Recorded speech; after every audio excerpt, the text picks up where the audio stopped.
우리가 계속해서 보는 말씀이 세상에 관한 정의죠. 세상을 어떤 공간적으로 보면 곤란하다 그랬습니다. 세상이라고 하는 것은 사람들이 일반적으로 가지고 있는 생각을 말합니다. 그러니까 너희가 사람들이 움직이는 대로, 사람들이 생각하는 대로 따라간다면 이것이 바로 세상에 속한 것이라고 볼 수가 있습니다. 사람들은 자기를 따라하고 자기와 함께하는 사람들을 좋아합니다. 왜 그럴까요? 그 이유는 누군가 자신이 하는 일을 함께하면 거기에서 묘한 동질감을 느껴요. 그리고 자신과 함께하는 사람이 많으면 어떤 마음이 드냐면 자신이 옳다고 생각해요. 그 사람은 많은 사람이 함께하는 자리에 가면 자신도 모르게 옳은 자리에 있다라고 생각을 해요. 그러니까 세상 사람들이 자기와 함께하기를 원한다고 하는 것은 내가 옳다고 하는 것을 다른 사람이 자신을 따름을 통해서 증명하고 싶은 마음이 있다 하는 것을 알 수가 있습니다. 그래요, 사람들은 자신이 다수에 속하기를 원해요.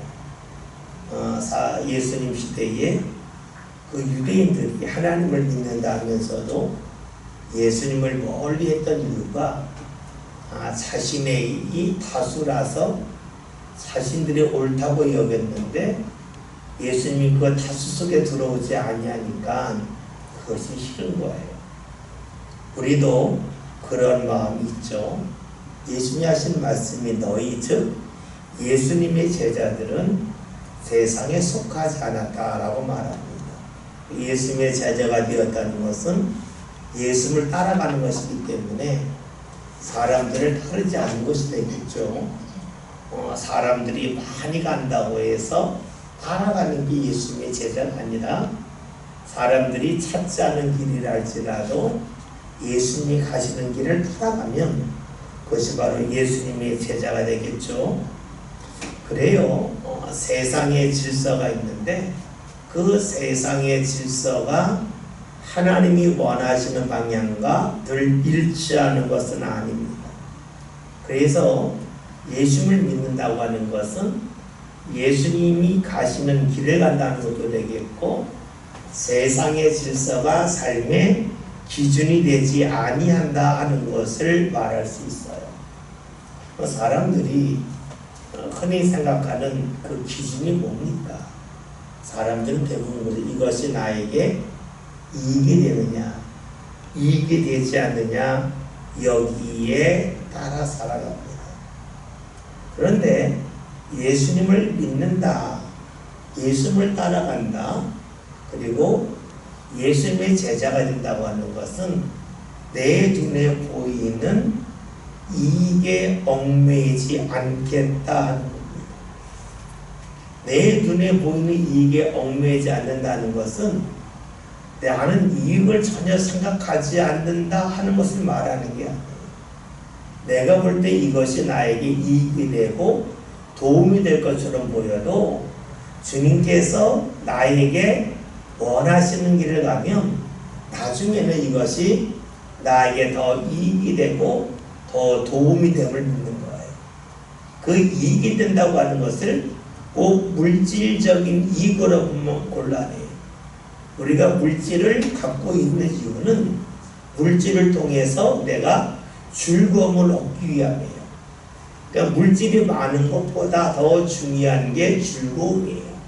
우리가 이익 속에 산다고 하는 것은 내 삶이 얼마나 더 즐거운가 여기에 초점을 맞춘다는 것이 본질적인 뜻이에요. 그래서 우리가 예수님을 믿고 따른다고 하는 것은 내가 볼 때 이익이 되는 것, 또 사람들이 볼 때 이익이 되는 것, 또 다른 말로 하면 사람들이 볼 때 즐거운 것, 내가 볼 때 즐거운 것보다 주님께서 나에게 가게 하시는 길을 통하여 얻는 이익과 즐거움이 더 큼을 잇는 거예요. 여러분 우리가 그렇잖아요. 주일날 교회에서 예배하는 것과 사람들과 놀러 가는 것 중에 뭐가 더 즐거운가? 이게 솔직히 말하면 놀러 가는 게 더 즐겁잖아요. 더 재밌고. 우리 교인들도 주일날 예배하러 오는 것보다 야외 예배하러 간다 하면 더 좋잖아요. 그렇죠? 그렇지만 우리가 생각해야 될 게 뭐냐면 그 즐거움이 내가 볼 때 얻는 즐거움과 하나님이 나에게 앞으로 허락하실 즐거움이 있는데 하나님이 허락하실 즐거움이 더 큼을 잇는 것이 바로 신앙이고 예수님의 제자가 되는 것을 말합니다. 그래서 하나님의 뜻대로 살게 되면 세상의 즐거움을 따라가지 않기 때문에 세상에 속하지 않게 되고 그런 사람은 미움을 받는다라고 주님이 말씀하십니다. 그러면 주님께 우리가 속한 사람이 되는 것이 어떻게 가능할까? 주님이 주신 말씀 뭡니까? 19절 하반절에는 말씀처럼 내가 너희를 택하였기 때문이라 라고 말씀하고 있습니다. 다시 말하면 내가 주의 인도함을 받는 것은 내 힘으로 되는 것이 아니라 주님이 함께 하기 때문에 가능하다 하는 겁니다. 우리가 하나님을 알고 주의 뜻을 따르는 것은 내 힘과 내 노력으로만은 안 된다는 겁니다. 반드시 주님의 도우심이 있어야 됩니다. 간혹 이런 이야기하는 분들이 있어요. 알만 할 수 있다라고 말하는 분들이 있는데 우리는 고백하는 게 있죠. 알면서도 못한다 하는 겁니다. 사람들이 알면 할 수 있다, 아는 것을 행하는 사람을 의지가 강한 사람이라고 말을 하고 우리 선조들은 그런 사람을 군자라고 말하죠. 대의를 알고 옳은 것을 알고 그 길로 가면 군자고 옳은 길이 아니라 이익을 따라가면 소인배라 라고 말을 합니다. 여러분 말은 그럴듯하지만 우리가 아는 것이 있습니다. 그것은 사람은 알면서도 하지 못한다는 겁니다. 왜 그러냐면 사람은 본능적으로 편한 것을 따라갑니다. 사람은 본능적으로 편한 것을 따르기 때문에 자신이 조금만 생각을 놓으면 옳은 것이 아니라 편한 것을 따라갑니다.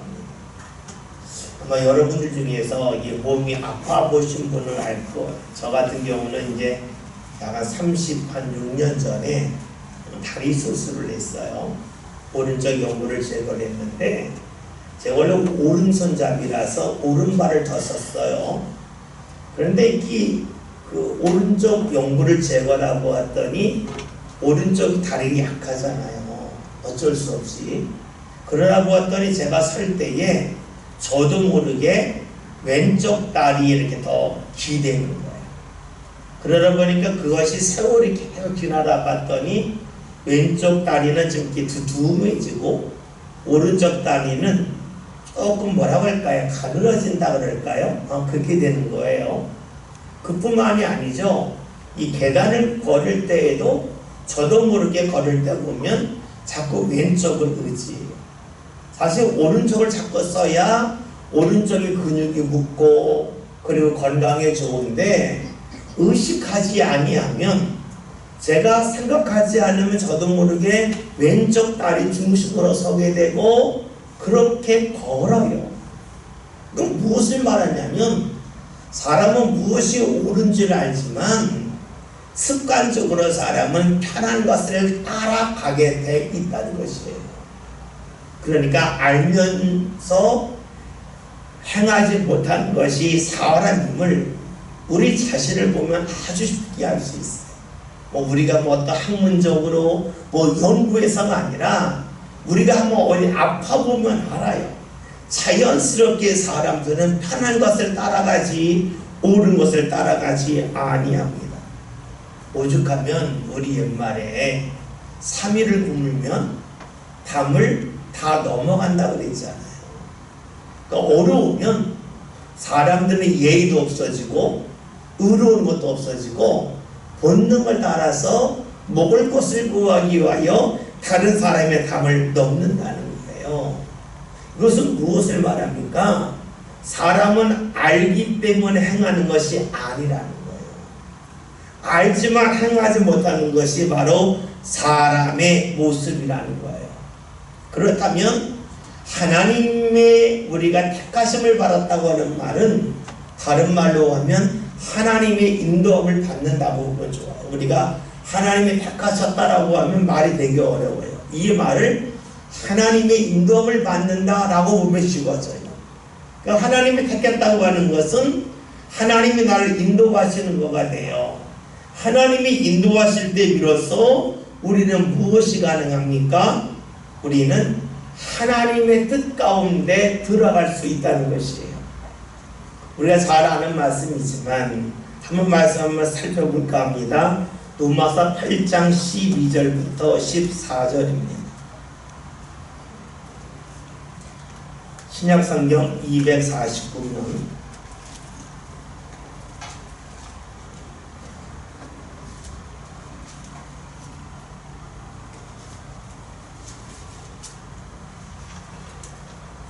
말씀 12절부터 14절인데 한 절씩 교독하시고 마지막 14절 함께 봅니다. 그러므로 형제들아 우리가 빚진 자로되 육신에게 져서 육신대로 살 것이 아니니라.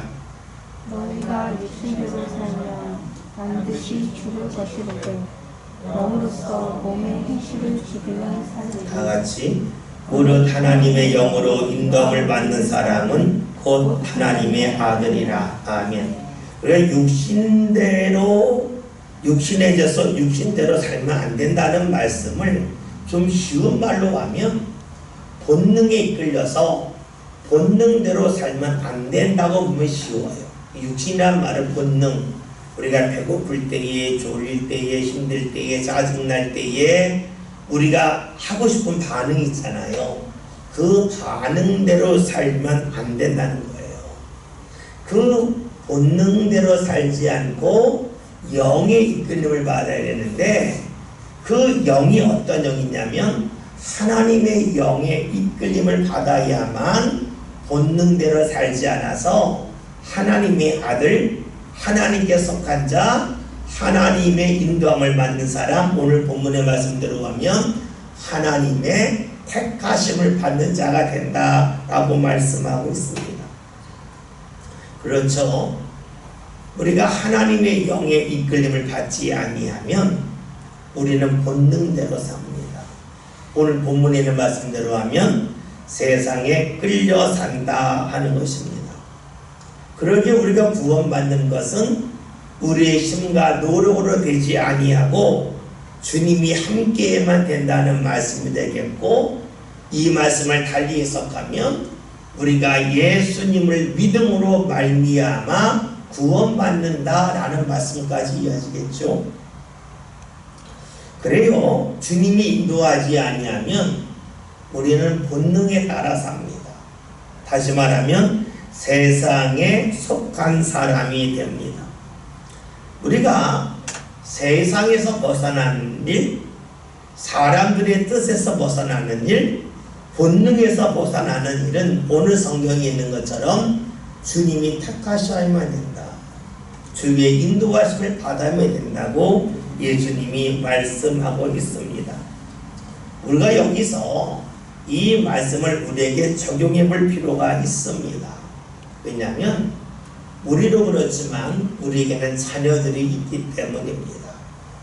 여러분, 어린 자녀들, 특히 10대와 20대들의 특징이 있습니다. 10대, 20대의 특징은 또래 집단을 가장 중요하게 여긴다는 겁니다. 다시 말하면 10대, 20대에는 그 무엇보다도 친구들과의 관계가 중요합니다. 그래서 친구들이 가면 함께 움직이라 합니다. 그래서 우리가 지금 누구런지 모르겠는데 예전에 한때 어떤 유명한 등산 브랜드가 아주 퍼져 있을 때에 중학생들이 다 그 잠바 입고 다녔어요. 그것도 다 시커먼 색을 다 입고 다녔어요. 그거 원래 입을 필요가 없는데 또래 집단이 입으니까 다 따라서 그거 입고 다녔어요. 한 몇 년 지나니까 싹 없어졌어요. 그 비싼 등산복 다 어디 갔는지 모르겠는데 어쨌든 학생들 10대, 20대에는 또래 집단이 굉장히 중요해요. 거기서 소외되고 나면 세상에서 자신이 과연 존재감이 있는가 하는 마음이 들어서 그 또래 집단에 속하려고 무척이나 애를 씁니다. 여러분, 그렇다면 10대, 20대들이 신앙생활하기가 쉬울까요? 상당히 어렵답니다. 왜냐하면 또래 집단들이 함께 교회 다니면 쉬운데 또래 집단이 교회 다니지 않으면 신앙생활하기가 어려운 거예요. 다만 여기 계신 분들은 학생 때에 어디 뭐 갈 데가 없으니까 동네에서 교회 상사하면 친구들 우르르 다 몰려왔다고. 그러니까 교회 가는 게 쉬웠어요. 왜냐면 또래 집단들이 교회를 쉽게 갔기 때문에 그래요. 근데 지금은 그러하지 않다는 거예요. 다시 말하면 또래 집단에 끌려다니지 않고 하나님의 전에 나오는 것이 상당히 힘든 시대가 되었습니다. 여러분, 그러기에 여러분들이 학생 때보다 지금 여러분들이 부모로서의 역할이 더 중요하다는 거예요. 왜냐하면 20년, 30년, 40년 전에는 또래 집단들이 교회를 가까이 했고 교회 가는 것에 거부감이 없었기 때문에 알아서 갔지만 지금은 그러하지 않기 때문에 부모 역할이 더욱 중요한 시대가 되었습니다. 그러면 우리는 여기서 우리에게 필요한 것이 무엇일지에 대하여 고민할 필요가 있습니다. 첫째는 자녀들이 주님 앞에 속할 수 있도록 자꾸 나오는 것도 중요해요. 자녀들의 신앙이 중요해요. 또 하나는 자녀와 하나님 사이에서 역할을 해낼 부모들의 모습이 중요합니다. 부모의 기도가 중요하죠. 그런데 우리가 여기서 구체적으로 살필 필요가 있습니다. 기도하는지 안 하는지는 자녀들이 알 수도 있고 모를 수도 있어요. 자녀들은 부모가 기도하지 않으면 잘 몰라요. 뭘 보냐면 자녀들은 부모의 얼굴을 봅니다. 부모의 대하는 모습을 봅니다. 그러기에 부모에게 중요한 것, 그것은 자녀들과 가까워지는 겁니다. 이 가까워진다고 하는 것은 공간적으로 가까워지는 것도 있지만 더 가까운 것이 관계적으로 가까워지는 것. 이 관계적으로 가까워져야 그 말이 잘 들리기 때문에 그래요. 여러분, 옳은 말이기 때문에 따른다고 생각하면 아주 순진한 생각입니다. 옳은 말이기 때문에 따르는 것보다는 관계가 가깝기 때문에 따르는 겁니다. 음식으로 볼까요? 음식이 맛있기 때문에 사람들이 찾을까요? 아니요. 음식점의 분위기 때문에 사람들이 음식점을 찾습니다. 아무리 맛있는 음식을 할지라도 파리가 날아다니면 그 음식점에 안 갑니다. 무엇을 말해요? 분위기가 중요하다는 거예요. 그래서 우리가 자녀를 위하여 기도할 때에 자녀를 위하여 기도하는 것도 중요하지만 자녀를 대하는 나의 자세에 대하여서도 꼭 기도해 볼 필요가 있습니다. 같은 말이라 할지라도 말의 내용도 중요하지만 내가 어떠한 상황에서 또 어떠한 속도로 어떠한 톤으로 어떠한 눈빛으로 말하느냐에 따라서 그 말이 들려질 수도 있고 그 말을 거부할 수도 있기 때문입니다. 여러분, 우리는 어느 정도 믿음에 서서 나는 세상에 속하지 않고 주님의 인도를 받을 거야 라고 결심하면 따를 수 있겠지만 어린 자녀들은 그러하지 않습니다. 그러기에 부모 역할이 중요한데 우리 믿음의 성도들이 자녀를 위하여 열심히 기도하는 것도 필요하겠지만 자녀를 대할 때에 내가 얼마나 따뜻하게 대함을 통하여 자녀들이 나를 가까이 할 수 있을까에 대해서 함께 기도하면 좋겠습니다. 여러분들이 목사를 대할 때도 그렇잖아요. 여러분들이 말씀을 듣고 그럴 때에도 말씀의 내용만 듣진 않죠.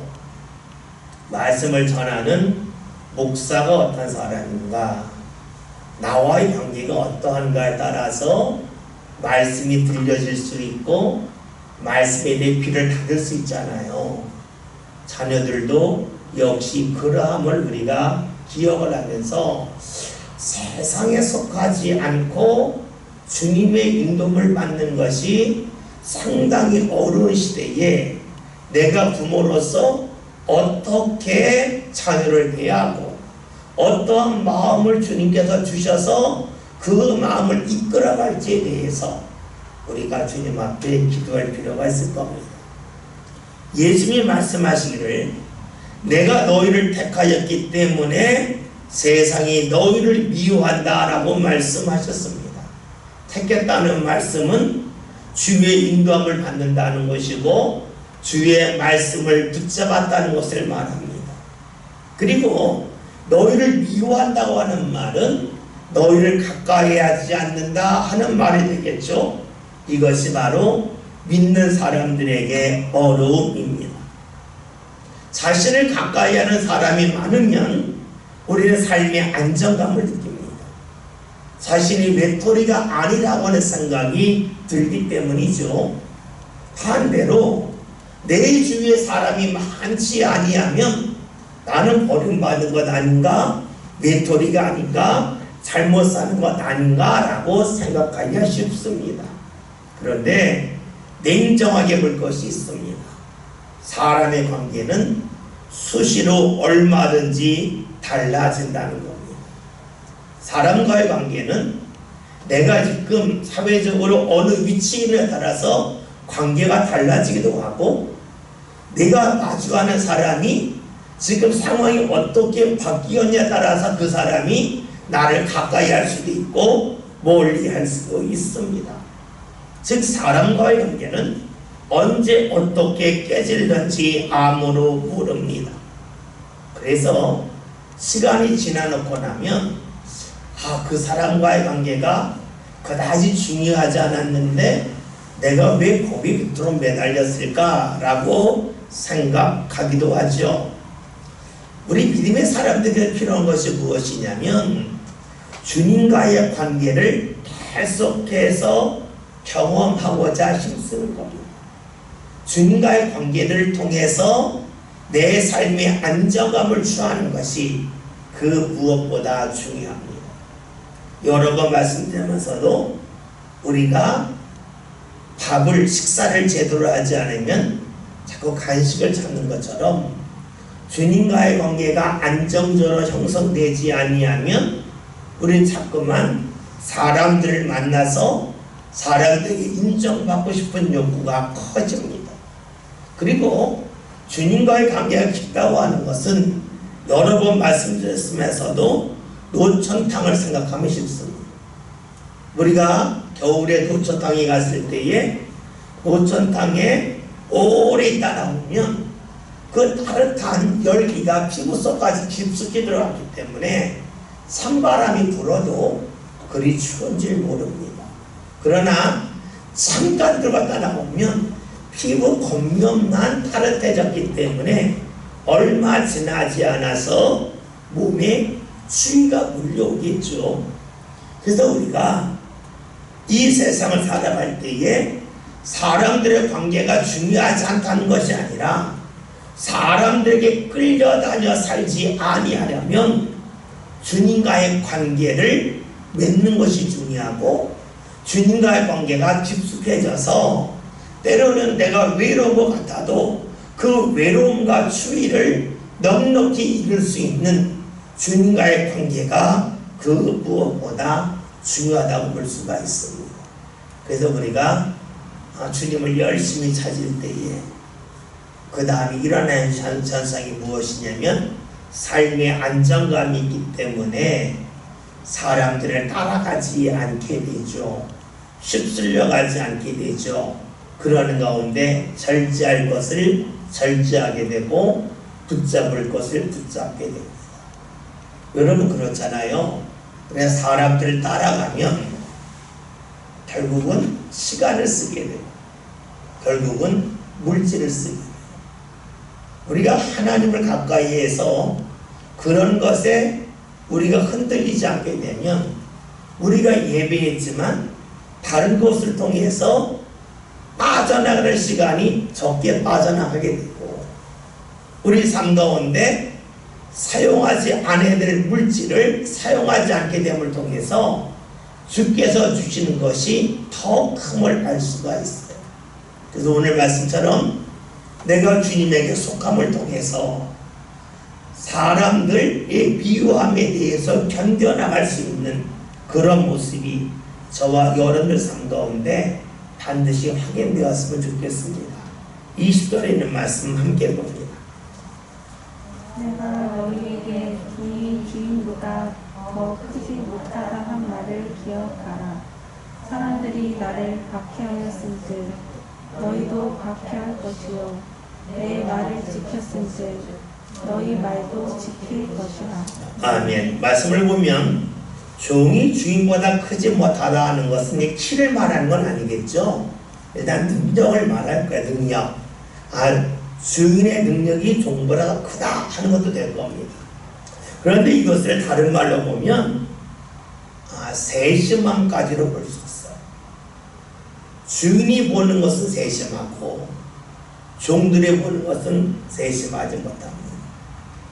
이 말을 다르게 말하면 주인은 많은 것을 보고 종은 작은 것, 조금만 본다라고 볼 수 있어요. 예전에 선배 목사님들이 설교할 때에 이런 이야기를 하셨어요. 뭐 지금하고 시대는 맞지 않지만 주인이 논에 가서 피를 뽑으면 3일 동안 피가 보이지 않고 다른 사람한테 피를 뽑으라고 그러면 다음날 되면 피가 보인다는 거예요. 왜냐하면 내 눈이 아닌 데서 피를 뽑을 때에는 보이는 것만 뽑고 주인은 어떻게 해요? 벼 사이를 들추면서 나이는 피를 다 뽑기 때문에 주인이 피를 뽑으면 3일 동안 눈에 피가 보이지 않고 다른 사람이 피를 뽑으면 그 다음날 또 피가 보인다 하는 그런 예가 있었어요. 그렇죠? 주인이 보는 것과 종이 보는 건 다릅니다.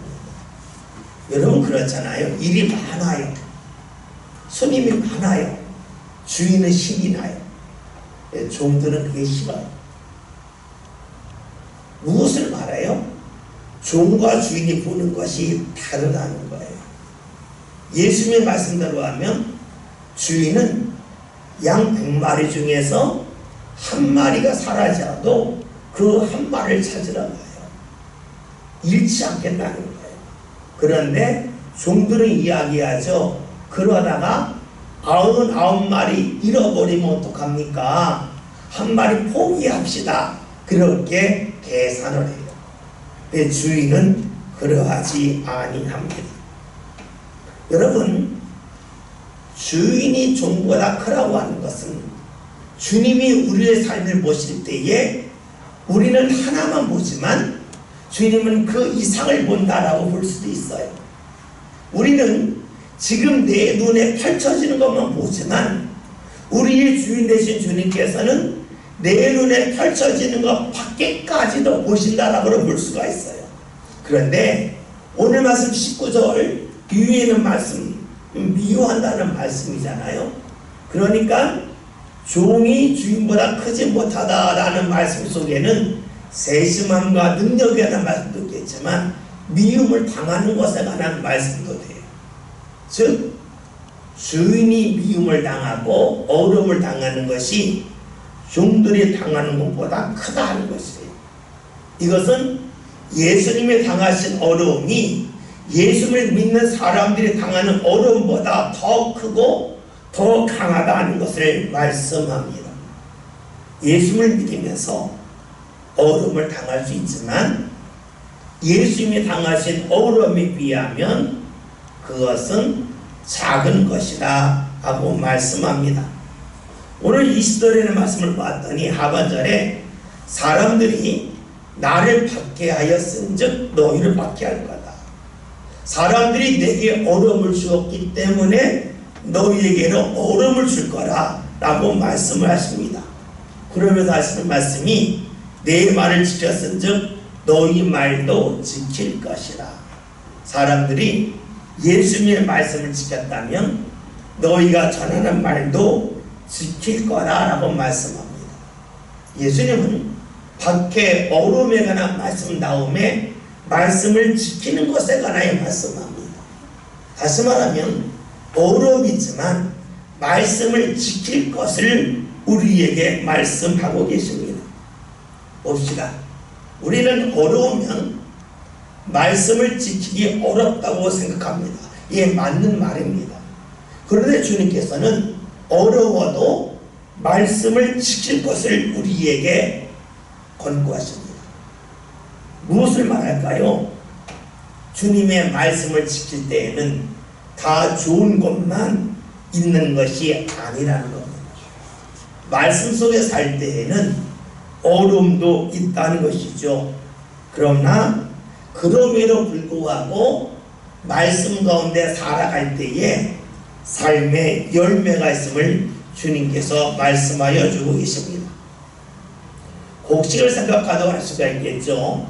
우리가 곡식을 추수하는 것은 더위와 추위 속에서 잘 견딘 것을 추수합니다.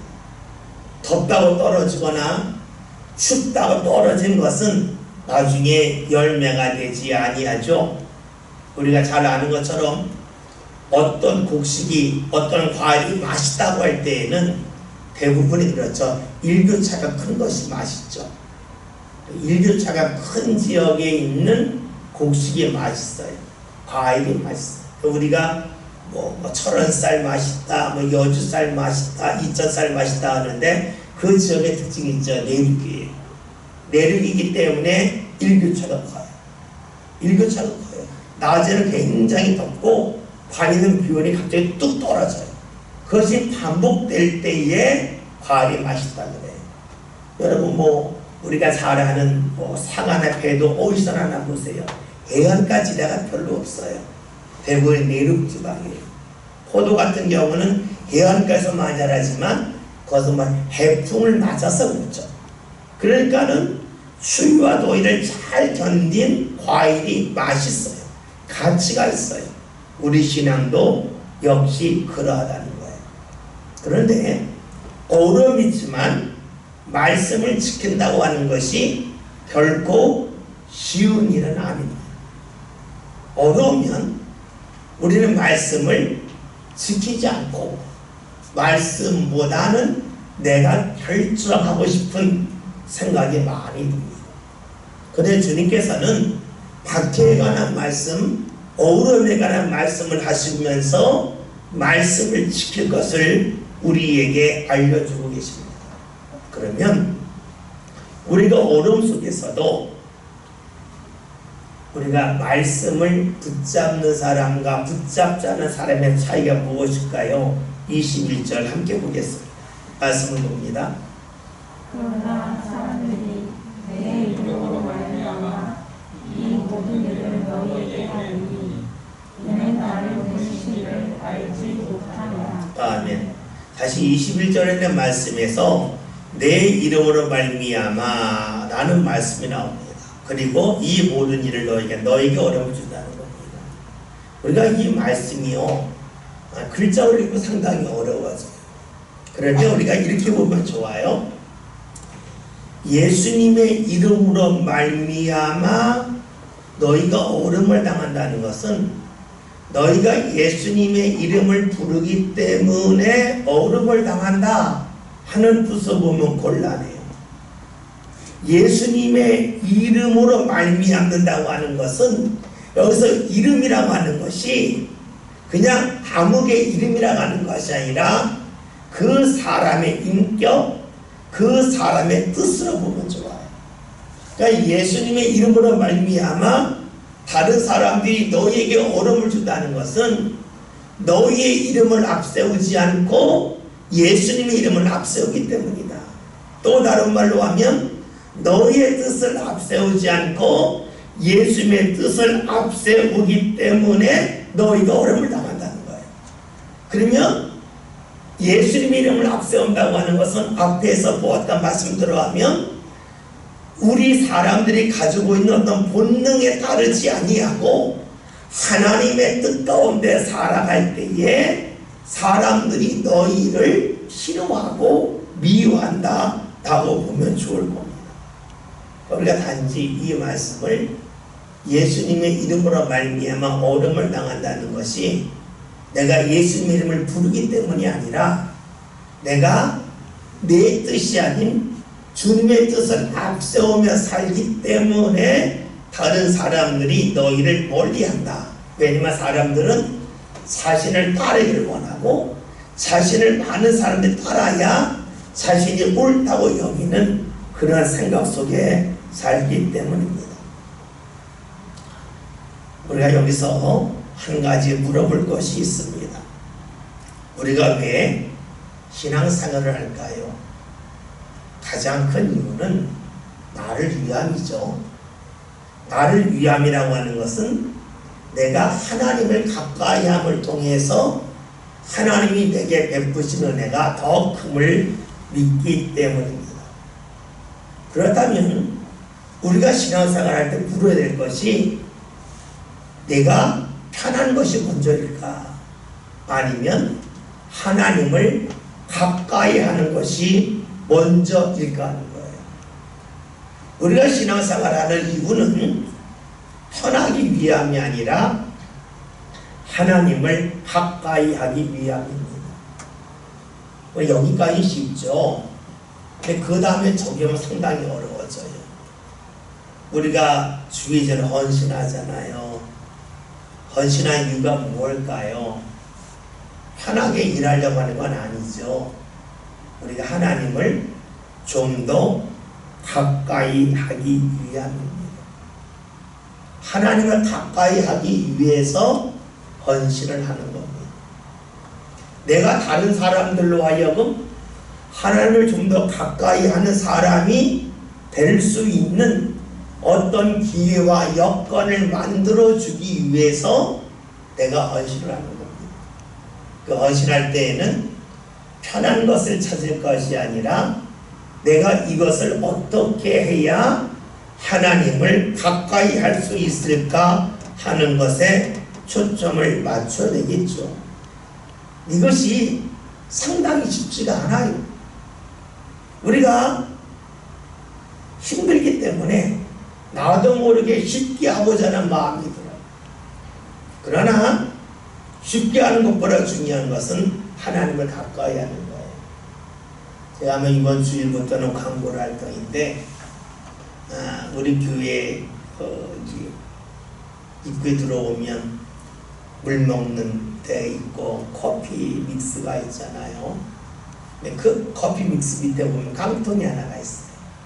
그 깡통은 뭐냐면 커피를 먹으신 분들이 거기에다 비닐 껍데기 넣어서 놓으라는 거예요.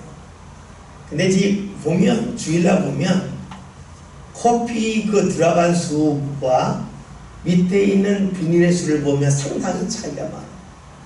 많은 분들이 그냥 쓰레기통에 줍고 또 쓰레기통을 봐도 종이가 상당히 많아요. 사실 그게 편하죠. 근데 여러분 그걸 갖고 우리가 몇 푼이나 된다고 말할 수도 있어요. 그래서 중요한 것은요 자세예요. 내가 이렇게 함을 통해서 하나님을 가까이 할 수 있다면, 이것을 통해서 하나님이 기뻐할 수 있다면 이거 해야지. 이것이 신앙이죠. 신앙은요, 큰 것을 하는 것만이 아니라 작은 것도 하는 거예요. 여러 번 말씀드렸잖아요. 나무가 바람이 불 때에 쓰러져도 견디는 것은 굵은 뿌리가 있기 때문이 아니라 잔뿌리가 많기 때문에 나무가 안 쓰러져요. 잔뿌리가 없는 나무는요, 바람에 퍽 쓰러져요. 근데 잔뿌리를 많이 뻗은 그런 나무는 바람에 쓰러지지 않아요. 이것을 다른 말로 하면 이렇게 말하는 분 있죠. 행복은 크기가 아니라 빈도입니다. 그렇죠? 행복은 큰 것을 찾는 게 아니라 조그만 행복을 자꾸 찾는 것이 진짜 행복이라는 거죠. 빈도라는 거예요.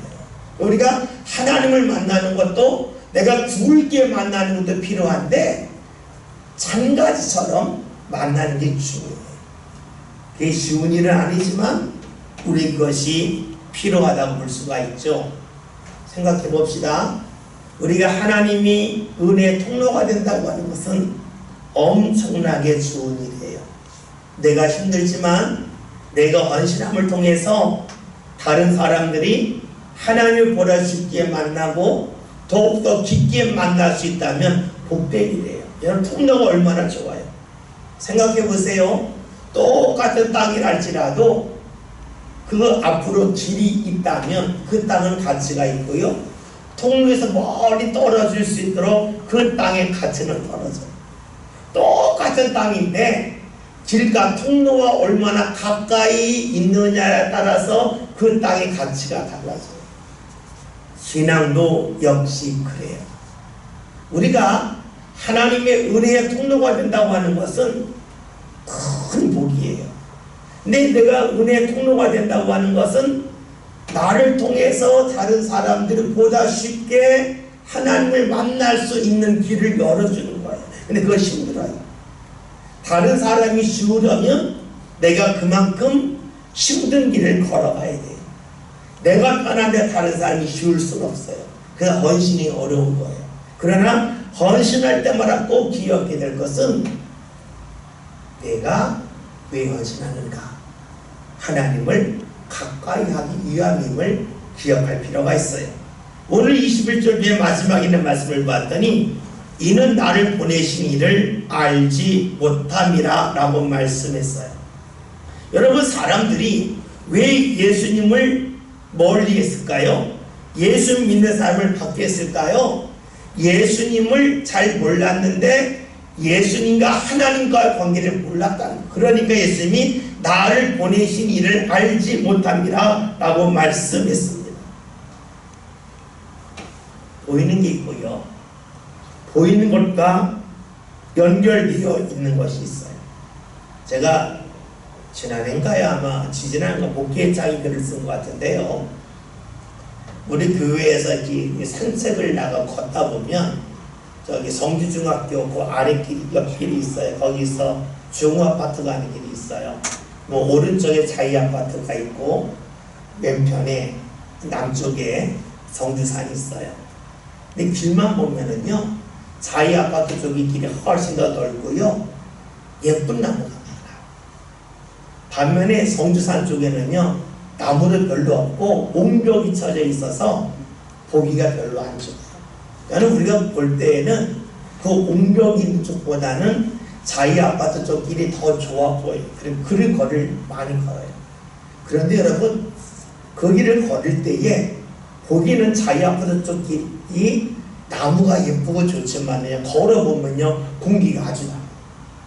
왜 다르냐면요, 자이아파트 쪽에는 나무는 예쁜데 그 뒤에 나무가 없어요. 밤에 성주산 쪽에는 옹벽이지만 그 뒤에 엄청나게 많은 나무가 있어요.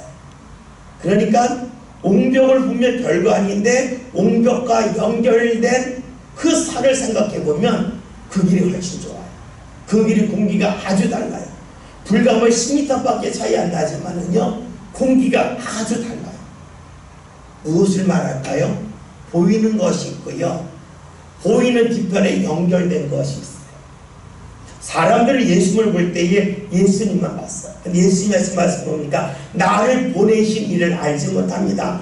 예수님과 연결되어 있는 하나님을 보지 못했다는 거예요. 똑같아요. 우리가 주님의 전에 나와서 예배하고 헌신할 때에도 예배가 있고 헌신하는 것이 있어요. 그러나 이것과 연결된 하나님의 은혜, 하나님의 마음까지 우리가 보느냐 보지 못하느냐에 따라서 우리의 삶이 달라져요. 예수님을 대할 때에 예수님만 본 이들이 있고 예수님과 연결되어 있는 하나님까지 본 이들이 있어요. 근데 예수님 하신 말씀이 다른 사람들이 나를 모른다고 말씀하지 않으셨고 나를 보내신 이를 알지 못한다. 예수님과 하나님이 연결되어졌음을 잘 몰랐다라고 말씀합니다. 우리가요 똑같은 종이라 할지라도 그 종이가 어디 있냐에 따라서 종이의 힘이 다르죠. 여러분 종이를 신문지를 이렇게 바람 부는데 탁 놓으면 어떨까요? 강한 바람이 불면 신문지가 펄럭일 수도 있고 때로는 신문지가 찢어질 수도 있어요. 그런데 그 신문지가 강한 철판에 붙어 있으면요 바람이 불어도 움직이지 않아요. 안 찢어져요. 신문지 한 장만 있으면요 그냥 손으로 찢을 수 있어요. 그래서 철판에 붙어 있는 신문지는요 찢을 수가 없어요. 똑같은 신문지인데 그 신문지가 어린이에 있느냐에 따라 무엇과 관계하느냐에 따라서 약할 수도 있고 강할 수도 있고 찢어질 수도 있고 찢어지지 않을 수도 있어요. 이것은 내가 주님과 연결되어 있을 때에 내 모습이 그러하다고 볼 수가 있겠지만 우리가 하나님 일을 할 때에 이 일이냐 하나님과 연결되어져 있느냐 이것을 보고 보지 못하는 것의 차이라고 볼 수도 있어요. 여러분 우리가 교회에서 예비할 때에 헌신할 때에 작은 하나라도 가볍게 여기지 않았으면 좋겠어요. 작은 하나라도 여기에 하나님이 연결되어 있다. 이것을 하나님 보신다 라고 하는 마음과 믿음이 저와 여러분들에게 꼭 있으면 좋겠어요. 우리가 교회에서 이것이 훈련되지 않으면 어디서 훈련되겠습니까? 우리가 작은 것 하나도 소중히 여기고 예수님의 말씀대로 소자라도 귀히 여길 줄 알고 소자 하나를 위해서 내가 헌신하고 씻어가는 그것은 그 사람만 보기 때문이 아니요 그 사람과 연결되어 있는 하나님을 보기 때문이죠. 예수님 하신 말씀이 뭡니까? 왜 사람들이 나를 미워했느냐? 그 이유는 나를 보내신 이를 알지 못합니다. 나와 하나님이 연결되어 있음을 모르기 때문이다. 나만 보았지 내 뒤에 계신 하나님을 보지 못했기 때문이라고 말씀하셨는데 오늘 우리 시대에도 그럴 수 있겠죠. 저와 여러분이 작은 것 하나 속에서는 이것이 하나님과 연결되어져 있다 하는 그 믿음과 그러한 생각이 삶 가운데 온전히 자리 잡혀서 우리의 삶이 하나님이 기뻐하는 삶 그리고 하나님의 은혜의 통로가 되어서 부족한 나이지만 내 삶 가운데 주의 은혜 역사가 이리저리 흘러나가는 복된 일들이 반드시 나타나시길 바라겠습니다. 기도합니다. 주님